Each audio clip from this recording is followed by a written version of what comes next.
Bismillahirrahmanirrahim. Assalamualaikum warahmatullahi wabarakatuh. Waalaikumsalam warahmatullahi wabarakatuh. Kita ketemu lagi di podcast Mudiku, Dinas Pendidikan Kabupaten Kuningan. Cerdas, pintar itu hebat, cerdas bermartabat, membangun mutu pendidikan. Oke, kali ini kita bersama Bapak inovator, motivator dari Dinas Pendidikan Kabupaten Kuningan. Kalau ada sebuah kapal besar nih di Kabupaten Kuningan, beliau ada nakodanya. Beliau adalah Bapak Kadisdikbud Kabupaten Kuningan, Bapak U. Kusmana SOS SMP, MSI, maaf. Selamat siang Pak. Apa kabarnya Pak? Selamat siang Pak Andri. Ya, Kabar baik alhamdulillah. Alhamdulillah.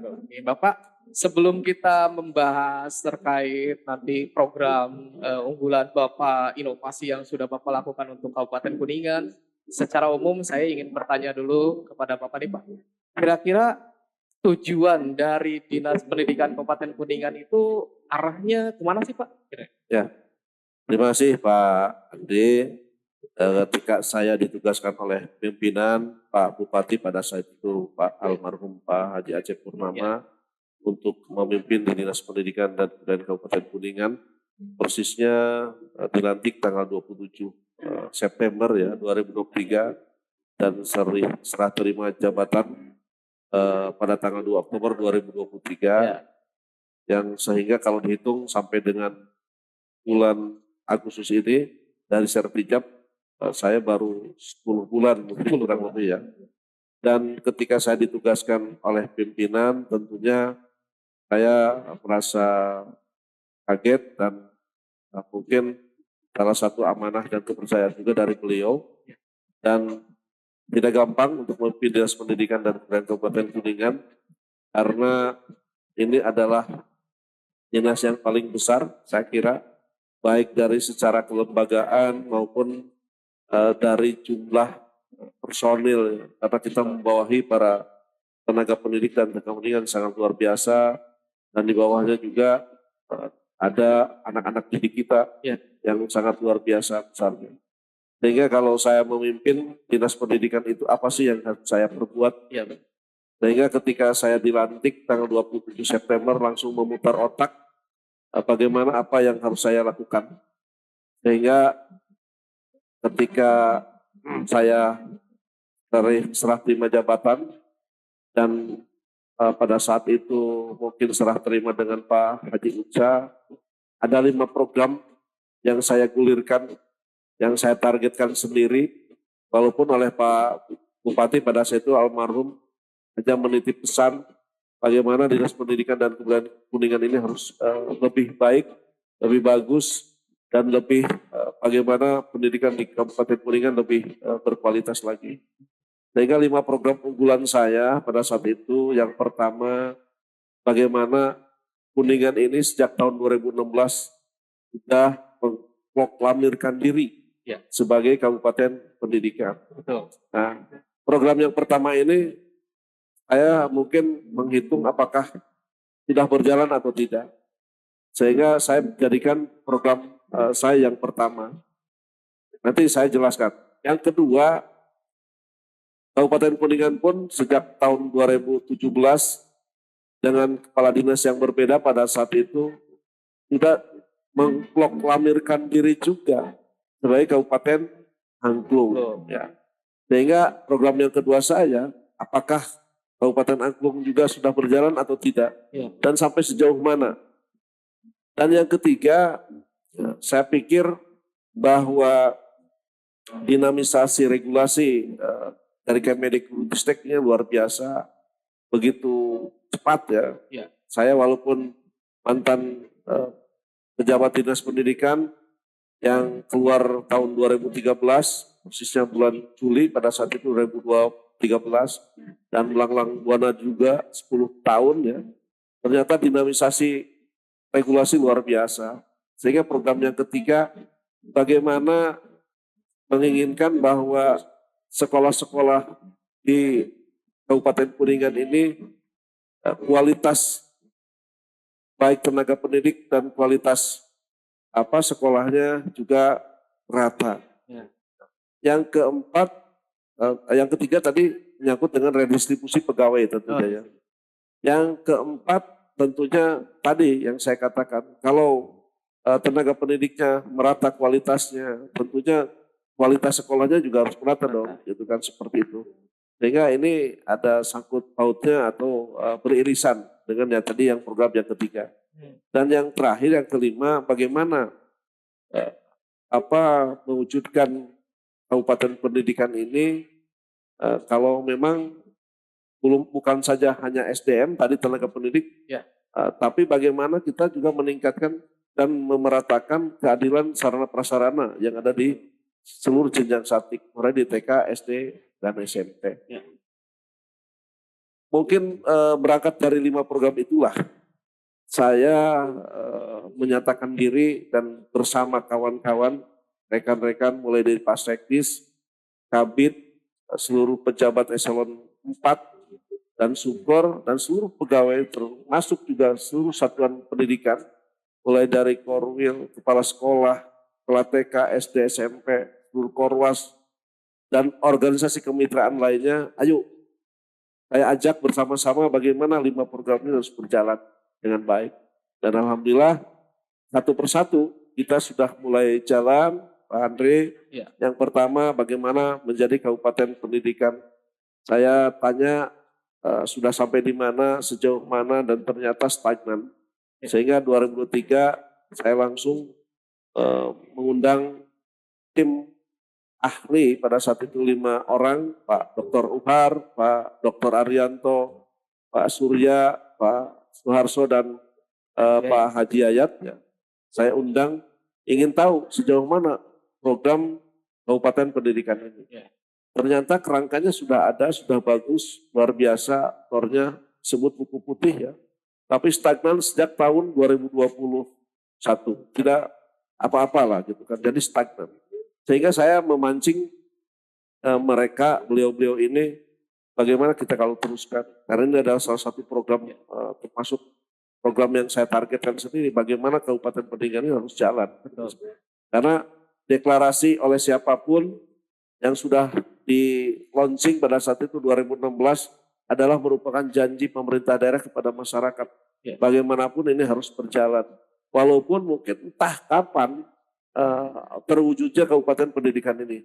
Tapi setidaknya Dinas Pendidikan sebagai pengampu kebijakan yang pertama yang garda di depan itu harus bisa memulai, harus bisa mencontohi, bisa menggerakkan Kabupaten Pendidikan ini harus jadi tahun berapa entah seperti itu. Sehingga saya dengan tim 5 ini kita berembuk ada FGD awal forum grup diskusi dan mengundang seluruh tokoh pendidikan semua, termasuk juga tokoh-tokoh pendidikan di bawah Kementerian Agama ya, dan seluruh jenjang statik dan orbit-orbit pada saat itu hampir kurang lebih 100 orang kita undang, ya. Termasuk para kepala dinas pendidikan mantan-mantan dari tahun 2004 ya, sampai 2023 kemarin. Alhamdulillah hadir semua. Jadi berangkat itulah kami membuat tim akselerasi. Saya ingin tim akselerasi karena ini tim percepatan. Ya. Dan kami juga membuat membuat sekretariatan biar fokus, ada tempat khusus yang bisa bekerja untuk bersama.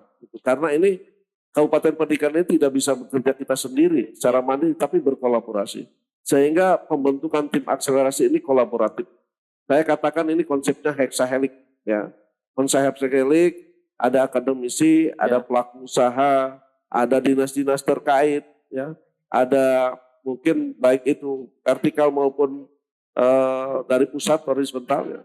Ada juga dengan kita organisasi kemitraan, masyarakat, paguyuban, juga dengan media, dan tidak kalah penting lembaga keuangan saya kira. Jadi 6 komponen ini kita gabungkan menjadi tim akselerasi. Dan alhamdulillah tahun awal 2024 kita rapat kerja pertama ya, dan menghasilkan selama rapat kerja pada saat itu hampir 2 hari ya, menghasilkan 70 indikator yang tentunya ini indikator ini sangat beralasan sesuai dengan bagaimana program-program Kemendikbudristek dan dituangkan dengan rapat pendidikan seperti itu. Termasuk mungkin indikator yang Saya kira yang kasat mata sekarang Kuningan ini masih jauh di bawah kabupaten kota lain, termasuk mungkin seperti Punguk merindukan bulan, lah, Iya. saya kira-kira seperti itu. Dan alhamdulillah tim akselerasi berjalan sampai sekarang menghasilkan beberapa panduan dan gerakan bersama dan sekarang terus bergerak mengajak kepada seluruh komponen masyarakat termasuk dengan Kemendag bersama-sama karena ketua timnya saya dan wakil ketuanya adalah kantor Kemenag. Jadi itu yang pertama ya, bahwa Kabupaten Pendidikan alhamdulillah terus bergerak gaungnya. Jadi tagline-nya adalah gerakan bersama. Gerakan bersama dan salah satu tagline dalam gerakan bersama tim akselerasi itu bagaimana mengangkat rata-rata lama sekolah yang masih bawah 7,89 tahun. Sehingga muncul tagline yang kita beri nama adalah Sekolah. Bagaimana masyarakat ini harus tetap berjalan, bersekolah, tidak boleh berhenti, tidak boleh anak yang usia berapapun tidak bersekolah, tapi harus bersekolah. Saya kira itu yang pertama. Yang kedua Kabupaten Angklung, sama seperti itu. Tahun 2017 sudah di launching, tapi ternyata stagnan. Hanya setahun sekali mereka mengadakan konser ya. Kalau saya konsepnya tidak seperti itu. Bagaimana Kabupaten Angklung itu yang pertama adalah sejarah angklungnya, yang kedua bagaimana mulai dari anak-anak didik kita bisa diperkenalkan angklung itu, mulai jenjang sakti TK, SD, SMP. Cara pengenalan itu dimulai bagaimana sekolah-sekolah itu harus punya angklung. Nah, jadi setiap satik ini diwajibkan membeli angklung. Dan saya melalui surat edaran Kepala Dinas mewajibkan kepala mulai TK, SD, SMP harus menganggarkan di tahun 2024 itu pembelian angklung. Nah, alhamdulillah itu berjalan. Ya. Nah, tidak cukup membeli angklung, tapi kan harus tahu sejarahnya. Harus tahu bagaimana memainkannya. Setelah main, bagaimana menggaungkannya. Inilah yang kita lakukan sekarang.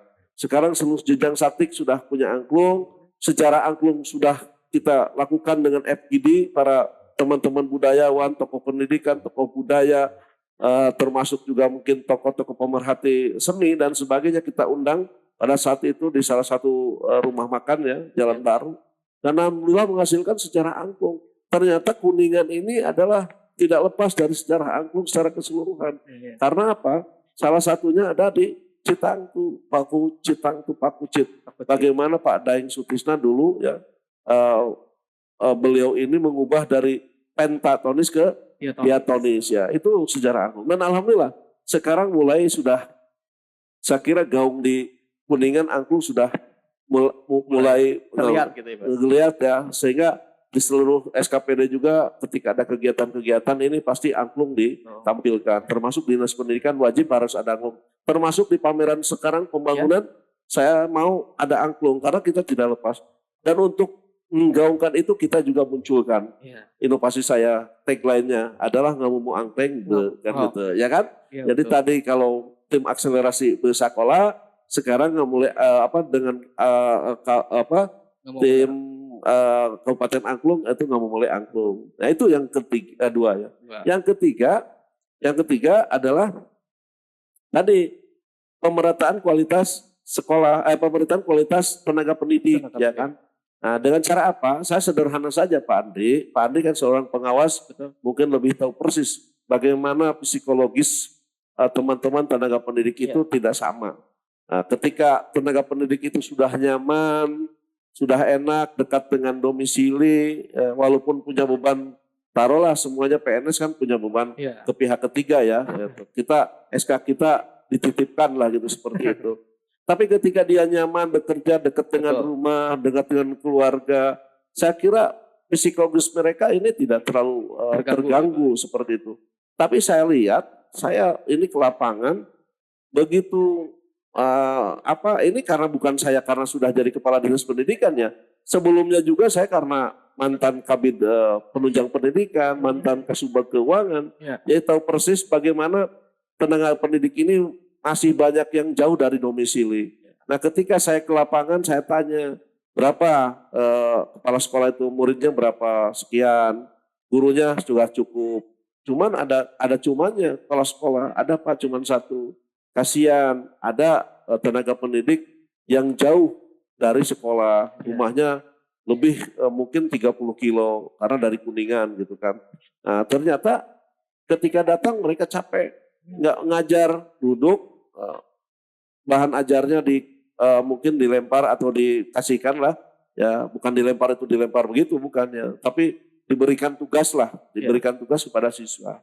Saya pikir sederhana, apakah ini akan tidak mengganggu mutu pendidikan anak? Pak Andi tahu sendiri. Saya kira bagaimana guru yang punya psikologis dan guru yang tidak punya psikologis, saya kira berbeda. Ini sudah berpsikologis nih, punya beban saya kira. Ya. Pertama harus mengeluarkan uang setiap waktu, setiap hari untuk bensinnya. Kedua juga tenaga, pikiran, ya kan? Setiap waktu, setiap hari ya. Belum lagi mereka pemikirannya sudah beda, apalagi kalau musim hujan. Wah ini keburu hujan mual karena jauh gitu lah Pak ya. Nah, yang keempat juga psikologis yang lain. Belum lagi beban tadi karena SK kita banyaknya kan kalau di rumah tidak aman dititipkan. Nah, belum lagi masalah keluarga kompleks Pak. Ini harus menjadi perhatian kita semua. Sehingga saya minta ke Pak Sekdis dengan Pak Kasubag Umum pada saat itu mapping. Ada berapa tenaga pendidik yang tempat kerjanya di luar lebih dari 10 kilo. Ternyata masih banyak, ada 700 di luar P3K ya. Sehingga kemarin kita sudah mulai pertama kita coba periode pertama kita redistribusi. Kita akan dekatkan mereka ke domisilinya. Namun ternyata ada kendala karena apa? Ini lagi-lagi Dapodik ya. Karena Dapodik ini kan harus diupgrade terus. Tidak boleh kepala sekolah itu harus openan, jangan hare-hare. Setiap bulan sekali itu kepala sekolah harus betul-betul mengupdate Dapodik ini, karena ini adalah pintu gerbangnya data-data baik pegawai maupun sarana prasarana. Nah ini kemarin ada yang protes karena apa, rumahnya sudah pindah karena kita berdasarkan Dapodik. Ya, jadi rumahnya tadinya jauh. Karena memang mungkin mendekati sekolah, dia pindah dekat sekolah gitu kan, pindah domisili. Nah, sehingga yang menjadi masalah Dapodiknya tidak dirubah. Tapi jauh, masih jauh. Betul. Ini kan udah bermasalah. Jadi salah siapa kalau begitu? Niat kita baik Bapak. Betul. Yang salah ini kenapa Dapodiknya tidak diupdate? Itu kan. Jadi bukan salah dinas pendidikan, bukan salah program saya. Betul, kan seperti itu. Yang keempat terkait dengan pemerataan kualitas sekolah. Ini kan bertahap nih. Kalau sudah tenaga pendidiknya psikologisnya dikurangi, tenaga pendidiknya dienjoykan gitu kan, disenangkan, tidak terlalu jauh, mereka akan menghasilkan insya Allah anak-anak didik kita yang berkualitas. Anak-anak didik berkualitas ini akan membawa nama harum kepada sekolah. Kualitas sekolah kan seperti itu. Nah ini rangkaiannya sama tadi. Program yang ketiga dan yang keempat ini jelas berhubungan dengan beririsan ya, seperti itu. Tenaga anak didiknya berkualitas, bisa berprestasi, bisa memberikan nama harum sekolah.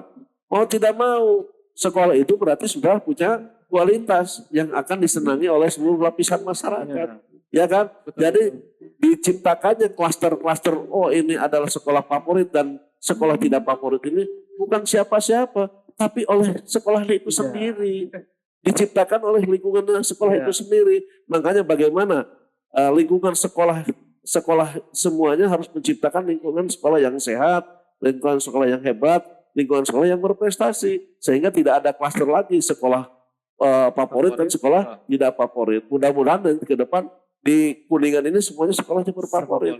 Oke ya, setuju ya Pak ya. Soalnya saya pengawas deh. Betul. Nah, jadi pengawas yang lebih hebat gitu kan. Dan yang kelima adalah pemerataan sarana prasarana. Omong kosong kalau ketika kita bicara kualitas pendidikan tanpa didasari atau dibarengi tidak dorong juga dengan kualitas sarana prasarana. Nah yang terjadi sekarang PR-nya masih berat Pak Andri. Hampir di SD ini 75% lah atau 70% ini rusak berat Pak. Baru 30% yang sudah dianggap mumpuni lah ya, paripurna lah seperti itu. Sehingga inilah harus ada kebijakan dari kepala dinas atau Pak Bupati bagaimana terjadinya pemerataan kualitas sarana prasarana. Dengan cara apa? Saya sederhana saja. yang sudah paripurna sekolah itu, yang sudah cukup dianggap baik, Ya. diam dulu deh. Ya. Selama 2-3 tahun jangan meminta apa-apa gitu Ya. kan. Kita bergeser nih ke 70%-nya gitu loh ya. 70%-nya kita bergeser. Dengan apa? Cara moratorium. Nah, tapi moratorium ini juga harus berdasar hasil kajian-kajiannya konsultan Ya. gitu kan. Oh ini Pak, hasil kajian kami bahwa ini sudah dianggap paripurna. Udah selesai. Kamu jangan minta apa-apa dulu deh. Selama 2-3 tahun berhenti dulu. Kita bergeser nih. DAK-nya bergeser bantuan-bantuan provinsinya, bantuan-bantuan pusatnya, bantuan-bantuan APBD-nya. Kita bergeser yang 70%-nya. Sehingga terjadilah pemerataan kualitas sarana prasarana. Setuju? Setuju. Nah itu kan. Jadi itulah 5 program Pak Ya. Andre. Ini akan menjadi awalan Ya. bagaimana ke depan saya harus terus dari pijakan tadi 5 program ini menghasilkan beberapa inovasi. Karena apa? Ujung-ujungnya kita bagaimana ingin mewujudkan kabupaten pendidikan. Dari menuju kabupaten pendidikan, tahapannya kan harus jelas. Ya. Tahapannya harus tadi tim akselerasi harus jalan, Ya. terus membangun mutu pendidikannya juga harus jalan, sehingga sarana prasarana juga harus jalan.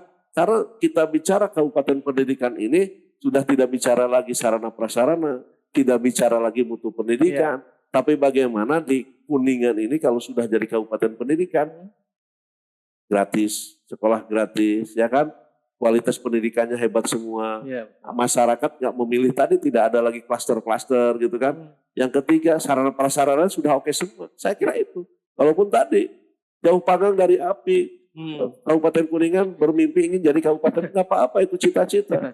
Tapi kalau cita-cita didiamkan tidak akan berhasil. Betul. Makanya saya progres di sekarang gitu loh. Itu Pak Andri ya. Siap. Nah, jadi itu ya itulah awal nanti mungkin dari 5 program ini menghasilkan sebuah kebijakan-kebijakan atau inovasi-inovasi.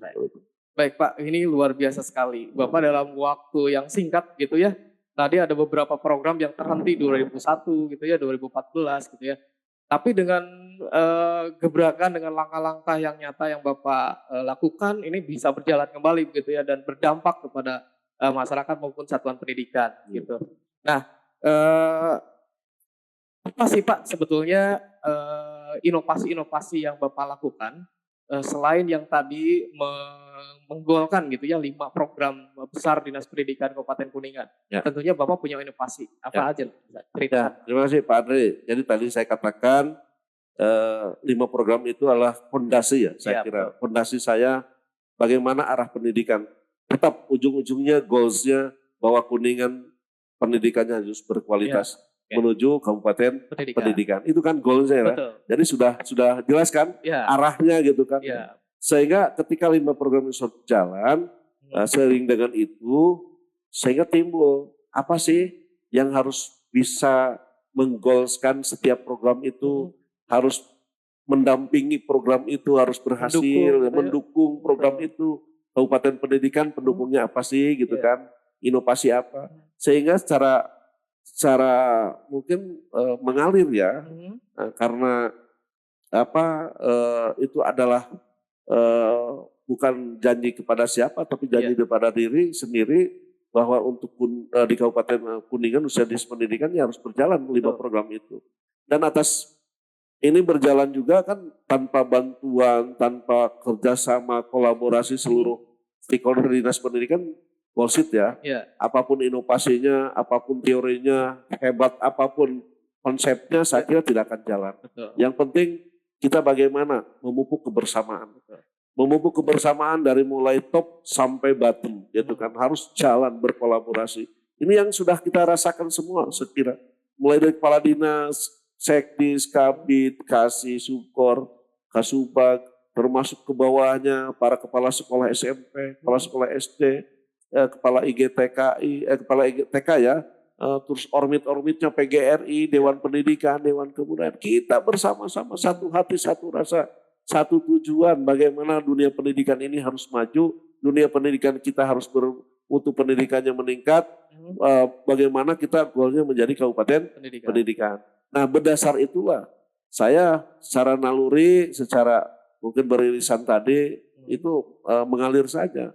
Sehingga melahirkan Yang pertama, inovasi Pimda Nyawa. Pimda Nyawa. Pimpinan daerah menyapa siswa di sekolah. Karena apa? Ini penting Pak Andri. Sekarang ini yang terjadi, mungkin pimpinan daerah khususnya Forkopimda tidak tahu persis keberadaan yang sebenarnya di persekolahan. Ya kan? Betul. Melalui pimpinan daerah menyapa siswa di sekolah ini, itu ada ruang dan waktu. Bagaimana beliau-beliau ini bisa berinteraksi langsung, baik daring maupun luring dengan warga sekolah, terutama dengan siswa di sekolah, tenaga pendidik di sekolah, juga tenaga kependidikan di sekolah. Sehingga interaksi dua komunikasi dua arah ini saya kira itu ruang dan waktu. Bagaimana pimpinan daerah bisa melihat secara langsung keberadaan sekolah, mulai dari SDM-nya, mulai dari kualitasnya, mulai dari sarana prasarananya. Sebaliknya juga, bagaimana tenaga pendidik, siswa maupun tenaga pendidikan melihat pimpinannya langsung, aspirasi-aspirasi mereka tersampaikan. Betul. Itu yang saya inginkan. Sehingga terbangun dua komunikasi ini, ada sebuah rekomendasi nantinya. Akan tercipta rekomendasi-rekomendasi, baik dari aspirasi siswa di daerah, siswa di sekolah, maupun tenaga pendidik, maupun tenaga pendidikan, menjadi sebuah kebijakan pimpinan daerah. Betul. Ya kan? Iya betul. Setuju ya? Setuju Pak. Nah, itu jadi pimpinan daerah saya kira luar biasa. Dan ini menurut BPMP ya, Balai Besar Penjamin Mutu Pendidikan, kemarin dengan Pimda Nyawa saya alhamdulillah diberi penghargaan. Karena dianggap mungkin ini adalah apapun menjadi sebuah inovasi yang baru gitu ya. Dan ini tidak hanya untuk komunikasi dua arah, tapi bagaimana membangun karakter anak-anak siswa kita, terutama termasuk juga membangun karakter tenaga pendidik juga ya. Bagaimana dua komunikasi arah ini kan ada edukasinya dengan narasumber yang hebat, dengan materi-materi yang hebat yang akan didapatkan oleh siswa, tenaga pendidik dan tenaga pendidikan. Tentunya ini adalah salah satu implementasi kurikulum Merdeka Belajar, betul, saya kira. Betul. Dan ini kan out of the box juga. Ada diberi ruangan yang mungkin anak-anak satu ruangan atau beberapa ruangan dikumpulkan, melihat secara Zoom gitu kan, melihat pimpinannya seperti itu. Saya kira ini luar biasa lah. Betul. Sehingga saya mendapat penghargaan dari BPPMP. Yang kedua, gerbang berkah. Ini juga tidak lepas dari implementasi kurikulum Merdeka. Bagaimana kita tidak hanya mencetak secara akademik, bagaimana juga kita mencetak anak-anak didik kita ini berkarakter, berakhlak, bermoral. Betul. Kita butuh, apalagi zaman sekarang sudah dihadapkan dengan tantangan digitalisasi yang sangat luar biasa, dinamisasinya. Teknologi yang sangat luar biasa. Anak-anak sekolah mulai dari TK ini kita sudah punya HP. Ya, digitalisasinya luar biasa. Mungkin kita orang tua kalah dengan anak-anak sekarang ini. Nah, ketika mereka bermedsos itu, intinya yang membatasi itu siapa? Ya, didikan kita. Betul. Yang membatasi itu dengan moral itu gitu kan. Dengan pembentukan karakter itu. Sehingga kita butuh. Jangan sampai kita hanya puas bahwa anak didik itu nilainya 10, nilainya 9, nilainya 8. Mata pelajarannya hebat-hebat. Tapi ketika moralnya, akhlaknya tidak baik, apakah itu bangga? Tidak. Apalagi kita tantangan ke depan. Indonesia sudah mencanangkan Indonesia Emas 2045. Dimulai dari sekarang, selain akademik, pendidikan berkarakter. Pendidikan yang bermoral, berakhlak mulia. Saya kira itu lebih penting daripada harus berakademik, nilainya bagus-bagus tapi tidak berakhlak. Ya. Saya kira itu Pak Andri. Jadi gerbang berkah ini dilakukan seluruh jenjang statik.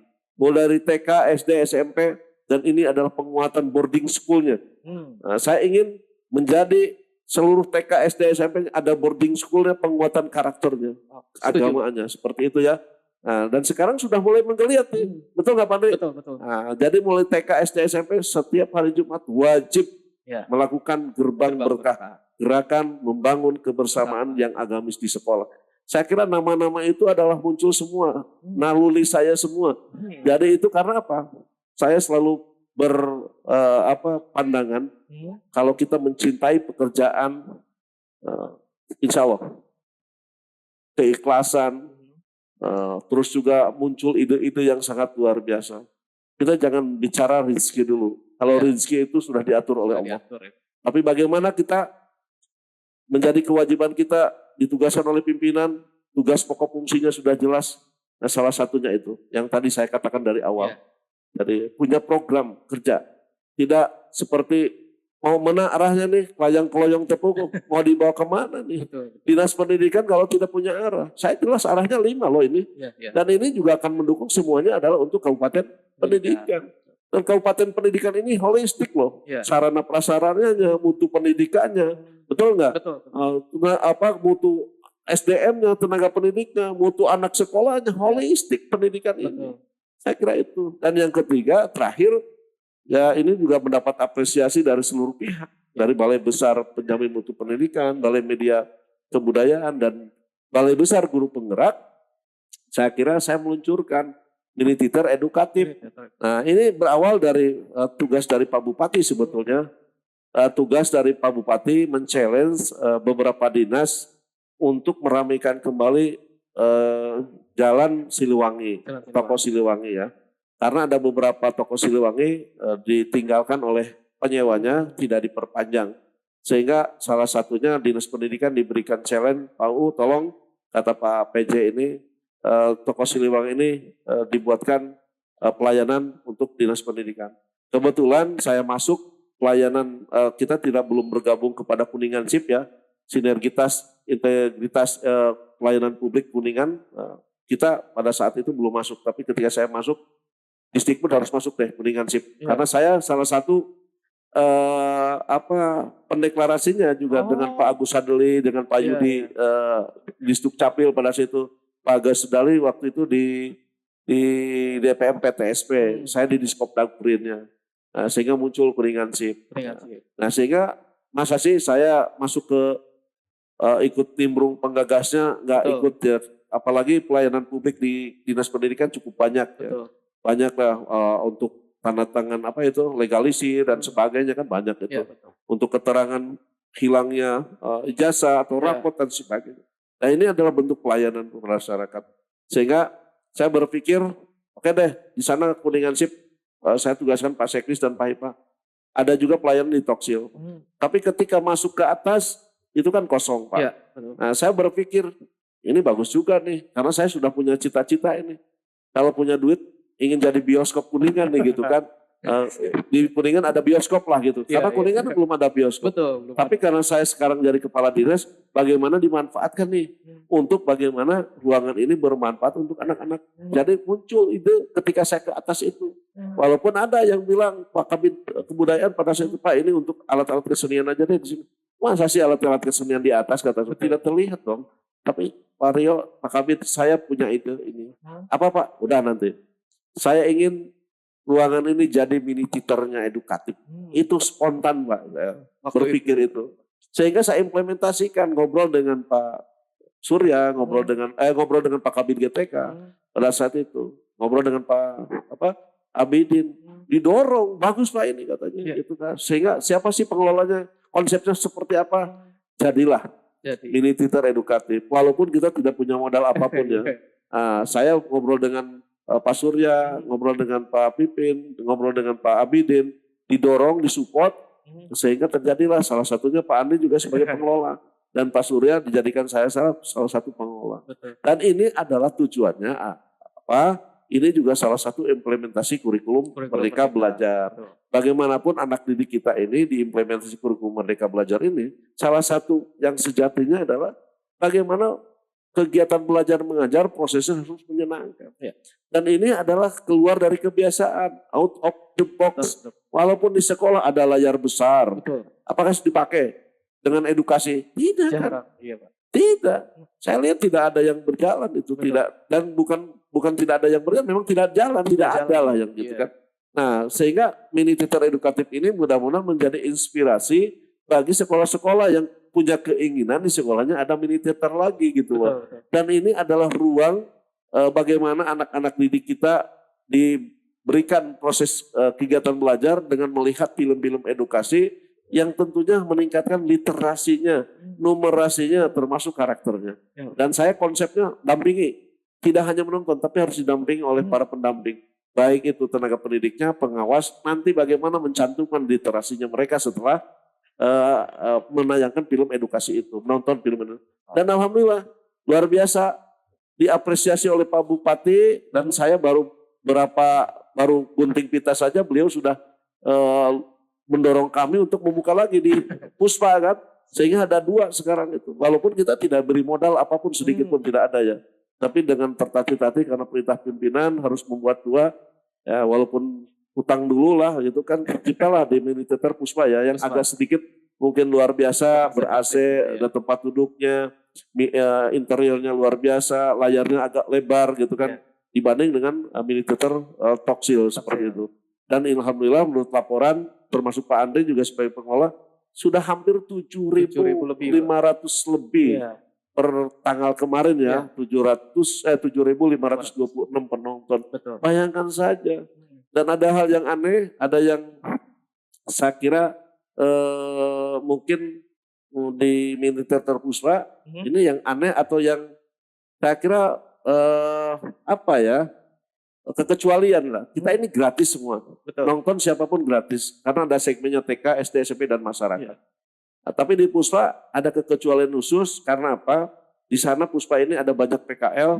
Bagaimana kita juga pendidikan secara holistik ya bisa membantu juga para ekonomi kerakyatan. Sehingga saya menginisiasi bagaimana nonton sambil membantu PKL. Sehingga ketika ada yang ingin menonton ke Mini Teater Puspa, karena di Mini Teater Puspa ini sudah saya kira tidak ngerakin lah, tidak malu-maluin karena ber-AC, berinteriornya hebat, berkarpet, ada tempat duduknya, suaranya hebat, terus juga layarnya hebat.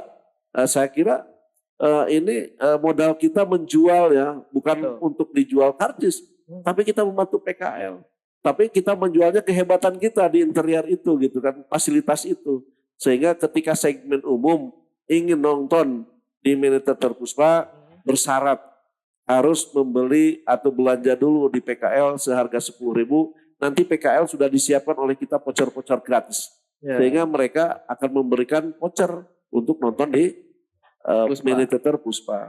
Inilah salah satu mungkin saya kira tujuan-tujuan kita tidak hanya kualitas pendidikan, bagaimana kita juga peduli kepada ekonomi kerakyatan. Jadi saya kira inovasi-inovasi ini menjadi apa ya, mudah-mudahan bermanfaat untuk khususnya para siswa, tenaga pendidik dan tenaga pendidikan, khususnya juga untuk masyarakat, tapi yang lebih hebatnya lagi untuk mutu pendidikan di Kabupaten Kuningan. Saya kira itu Pak Andi ya. Sehingga insya Allah mudah-mudahan terus karena apa tadi dengan kerja ikhlas, dengan kerja cerdas, dengan kerja kolaboratif dan super tim ya, bukan Superman. Saya kira apapun konsepnya, apapun teorinya, apapun inovasinya bersama-sama pasti bisa. Saya kira itu ya. Nah, karena tantangan pimpinan adalah leader bagaimana bisa menggerakkan. Nah, kalau sudah bisa menggerakkan, semua tergerak dan akan bergerak. Saya kira itu. Baik, Pak, untuk karena ini waktunya Pak Kadir sangat sempit ya Pak ya. Mungkin satu pertanyaan terakhir Pak, sebelum nanti Bapak memberikan closing statement di akhir podcast ini. Pertanyaan terakhir saya Pak, bagaimana sih tanggapan masyarakat terkait inovasi dan program-program yang sudah Bapak jalankan selama ini? Ya, terima kasih Pak Andri. Yang menilai jangan saya dong. Kalau menilai ya orang lain juga dari eksternal ya. Karena kalau barangkali ada gitu Pak. Kalau saya menilai dari inovasi saya sendiri juga tidak fair kan gitu. Tapi saya kira dari atas media pemberitaan yang sama sekali tidak diintervensi oleh kita, termasuk ada salah satu research lokal juga gitu kan, termasuk mungkin apresiasi dari masyarakat luas. Saya kira gerakan-gerakan dinas pendidikan secara keseluruhan untuk menggaungkan bagaimana menuju kabupaten pendidikan, membangun mutu pendidikannya, saya kira sudah akan terasa lah kepada seluruh masyarakat di Kabupaten Kuningan. Dan salah satu contoh mungkin hasil-hasil yang sudah tercapai oleh kita semua. Yang pertama tadi saya katakan Pimda Nyawa sudah saya dapatkan penghargaan. Betul. Itu kan penilaiannya orang luar. Orang luar. Balai Besar Kemendikbudristek kan luar biasa. Tidak sembarangan BPPMP ini memberikan penghargaan. Betul. Yang kedua juga, ini juga yang hebat. Saya kira bukan saya yang hebat, tapi semuanya yang hebat ini. Mulai dari seluruh guru, tenaga pendidik, tenaga pendidikan, korwas, korwil, pengawas lah, korwil, kepala sekolah, penilik dan semuanya seluruh stakeholder dinas pendidikan. Saya kira dalam gaungnya ini terasa juga, dan sekarang kemarin BPPMP juga menilai bahwa indeks SPM pendidikan di Kabupaten Kuningan ini tertinggi di Jawa Barat, 81,88. Dan ini adalah bukti adil ya, bukan kita yang mencatat atau kita yang memberikan penghargaan sendiri, tapi ini dari BPMP dan saya menerima itu sendiri ya, atas nama Dinas Pendidikan dan Kebudayaan di Bandung pada saat itu. Dan lagi banyak hal mungkin ya dari teman-teman, dan mudah-mudahan ini juga inovasi-inovasi saya bukan untuk membebankan seluruh satdik di seluruh jenjang, tapi bagaimana ini inovasi adalah lompatan kita. Bagaimana untuk membuktikan bahwa kita bisa semua, ya, dan kita membuktikan bahwa lagi berproses dan berprogres menuju meningkatkan mutu pendidikan yang goalnya nanti membangun atau mewujudkan kabupaten pendidikan. Saya kira itu, sehingga timbullah tagline kita bersama, pintar itu hebat, cerdas bermartabat, membangun mutu pendidikan. Itu harus digaungkan semua.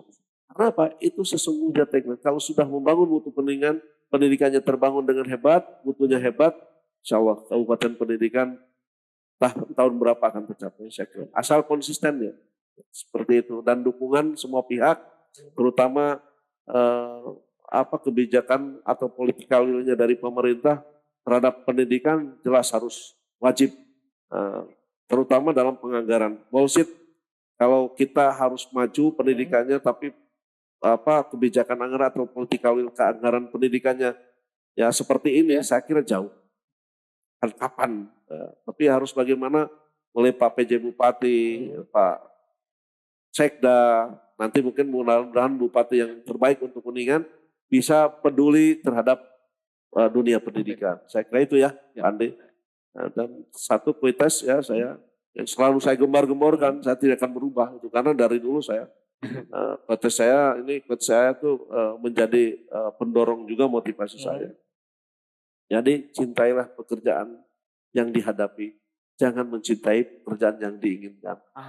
Jadi kalau pekerjaan yang dihadapi itu kita cintai, insya Allah keikhlasan, terus kemudahan, inspirasi, inovasi akan mengalir, saya kira ya. Tapi kalau kita mencintainya yang diinginkan, entah sampai kapan itu akan terbukti. Betul. Karena itu mimpi ya. Betul. Nah, contoh Pak Andri sekarang jadi pengawas SMP, bermimpi yang diinginkannya jadi umpamanya nggak apa-apa kalau menginginkan itu. Betul. Tapi jangan terlalu mencintai karena kan belum terjadi. Iya. Pak Andri menginginkannya jadi kepala dinas, nggak apa-apa. Suatu saat insya Allah mudah-mudahan jadi kepala dinas. Tapi yang dihadapi dulu cintai. Betul. Pak Andri sebagai pengawas cintai tupoksi pengawasnya. Apa yang harus dilakukan oleh pengawas. Nah ketika mimpi yang diinginkannya jadi kepala dinas, itu kan hakikatnya di Allah juga. Nah, yang penting kita berjuang. Jadi buat saya itu, cintailah pekerjaan yang dihadapi, jangan mencintai pekerjaan yang diinginkan. Oke ya, terima kasih ya. Terima kasih Pak. Terakhir Pak, mungkin bisa Bapak memberikan closing statement kepada masyarakat pendidikan terkait usaha Dinas Pendidikan untuk Kabupaten Pendidikan. Ya, terima kasih Pak Andre. Jadi kepada seluruh masyarakat, kita berdoa bersama. Dinas Pendidikan sekarang lagi bekerja keras dan menggaungkan gerakan bersama. Bagaimanapun tadi yang saya katakan, Kuningan lagi punya PR besar, mewujudkan cita-citanya menjadi kabupaten pendidikan. Tanpa dukungan masyarakat, tanpa dukungan seluruh pihak, saya kira itu omong kosong. Mari kita gerak bersama, apapun program-program dunia pendidikan didukung, dan seluruh stakeholder pendidikan juga bergerak bersama. Saya kira itu sebuah yang harus kita lakukan, saya kira. Sehingga insya Allah ke depan yang dicita-citakan kita Kabupaten Kuningan menjadi Kabupaten Kuningan insya Allah terwujud entah tahun Amin. berapa. Tapi Amin. kita terus bergerak. Ayo kita bersama-sama gaungkan gerakan-gerakan bersama kita ini melalui tim akselerasi. Lakukan inovasi-inovasi dan laksanakan implementasikan bagaimana program-program dinas pendidikan. Saya kira itu. Ya. Terima kasih Pak. Dan satu lagi terima kasih ke seluruh stakeholder pendidikan mulai dari teman saya Pak Sekdis, Pak Kabid, para kasih, kasubag, pejabat struktural maupun fungsional, kepala sekolah baik TK, SD, SMP ya, para pengawas, para penilik, juga para apalagi itu pamong budaya ya, juga karena budaya kan di kita juga. Betul. Saya kira ini holistik ya budaya. Saya kira itulah. Terima kasih. Terima kasih Pak. Terima kasih Pak Kadisdikbud Kabupaten Kuningan, Pak Usmana SSMSI. Begitu banyak yang insight yang kita dapatkan dari beliau sehingga kita merasa bangga gitu ya memiliki pemimpin yang bisa menggerakkan secara holistik bagaimana Kabupaten Pendidikan ini bisa terwujud di masa yang akan datang gitu ya Pak ya. Baik, jangan lupa pintar itu hebat, cerdas berkarakter dan cerdas bermartabat dan membangun mutu pendidikan. Oke, terima kasih di Gerbang Mudiku Podcast. Assalamualaikum warahmatullahi wabarakatuh. Waalaikumsalam. Terima kasih.